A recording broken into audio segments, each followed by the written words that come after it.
Hello friends, today we will learn about what is the data structure. First I will explain the definition of data structure. So आइए समझते हैं data structure क्या होता है. A data structure is a particular way to store and organize data in a computer so that it can be used effectively. हम इसे एक तरीके से और एक्सप्लेन कर सकते हैं. Data structure is defined as a way of organizing the various data elements in memory with respect to each other. The data structure name itself indicates that organizing the data in memory basically तीनों statement तीनों definition पढ़ने से हमें यही समझ में आ रहा है कि मेमोरी में हम कैसे डेटा को ऑर्गेनाइज करेंगे, मेमोरी में हम कैसे डेटा को स्टोर करेंगे, कैसे उसको एक स्पेस एलोकेट करेंगे, ये होता है data structure. Data storage waste ना हो, हमारा टाइम वेस्ट ना हो, उसे सर्च करने में, डिलीट करने में हम बहुत ही इफ़िशिएंटली बहुत ही करेक्ट डेटा को तुरंत फेच कर सकें, तुरंत डिलीट कर सकें. अगर हमें एक डेटा से दूसरे डेटा पे स्विच करना है तो हम कैसे कम टाइम में एफिशिएंट तरीके से जा सकते हैं, इसे हम डेटा स्ट्रक्चर कह सकते हैं. Data structure name indicates itself that organizing the data in the memory. So what is the data?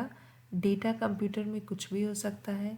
Data is a raw information which we store in a computer which processed by the computer and convert into the information.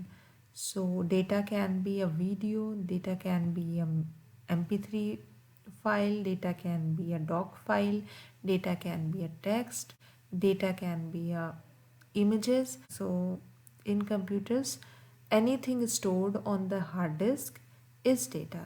So the structure of storing data and organizing data into the storage of computer so we can easily fetch data is basically a data structure. For example, we can store a list of items having the same data type using the array of data structure. So अगर आप array पढ़ चुके हैं तो आपको पता होगा कि array का यूज़ ये होता है कि हम सेम डेटा टाइप की वैल्यूज़ को एक ही वेरिएबल में स्टोर कर सकते हैं, जिससे कि बहुत सारे वेरिएबल्स हमें डिक्लेयर नहीं करना होता है और हम बहुत सारा अपना मेमोरी को बचा लेते हैं, स्टोरेज को बचा लेते हैं.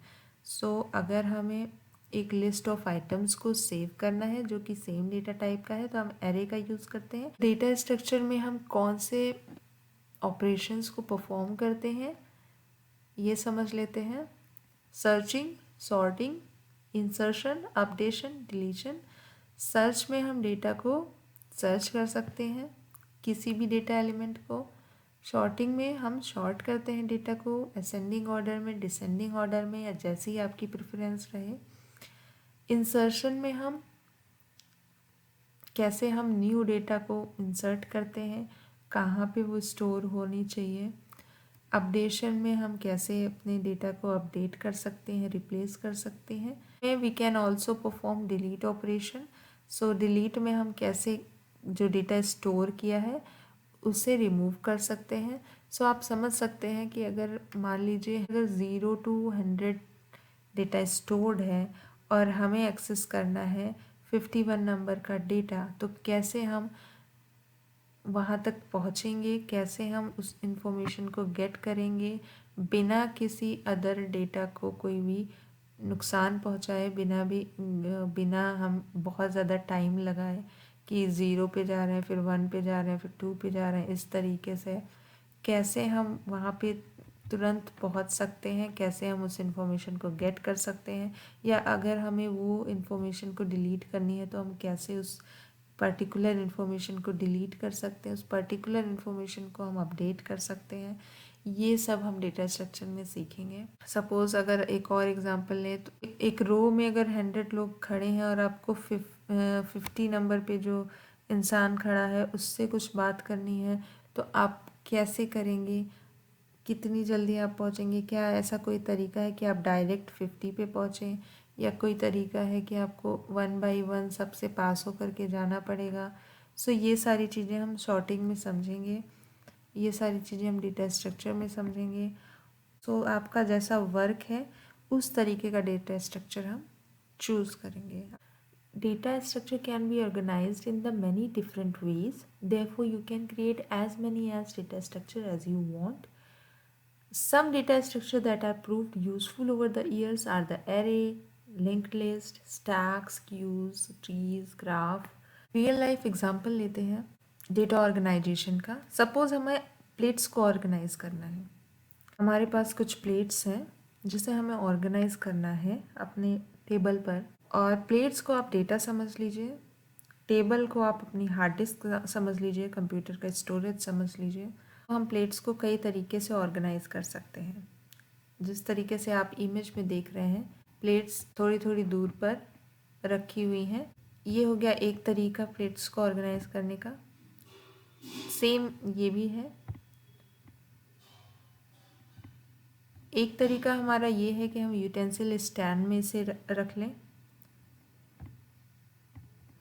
कई तरीके के स्टैंड्स भी हो सकते हैं।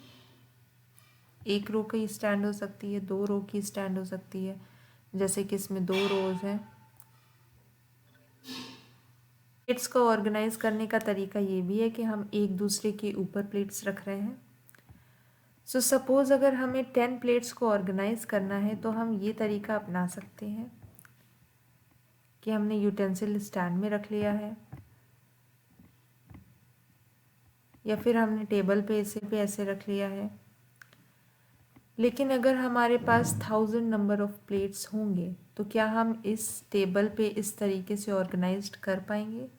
बिल्कुल नहीं। फिर प्लेट्स एक दूसरे के ऊपर रखी जाएंगी, जो कि अगर सही तरीके से नहीं रखी जाएंगी तो फिर गिर गिर के टूट भी सकती हैं। तो ये तरीका सही नहीं है अगर हमको बहुत सारी प्लेट्स को ऑर्गेनाइज करना है।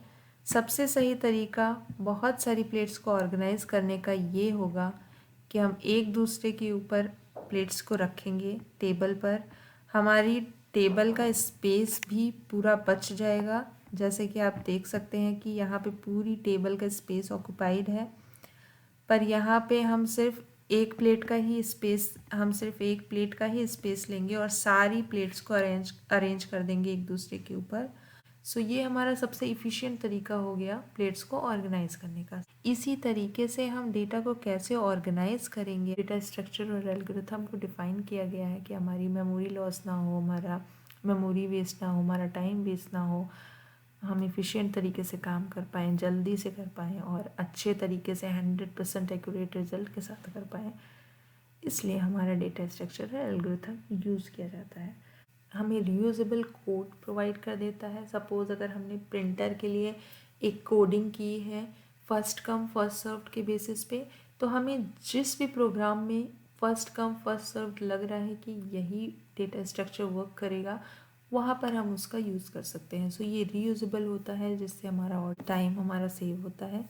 आई होप कि आपको डेटा स्ट्रक्चर और एल्गोरिथम थोड़ा बहुत समझ में आ गया है। जैसे जैसे हम इसकी पूरी सीरीज़ को कंप्लीट करेंगे और इसके सारे टॉपिक को क्लियर करेंगे, वैसे आपको और भी क्लियर होता जाएगा। फ़िलहाल जो बेसिक मेरा इंटेंशन था आपको समझाने में एल्गोरिथम डेटा स्ट्रक्चर को, तो दोनों का डिफरेंस आपको समझ में आ गया होगा।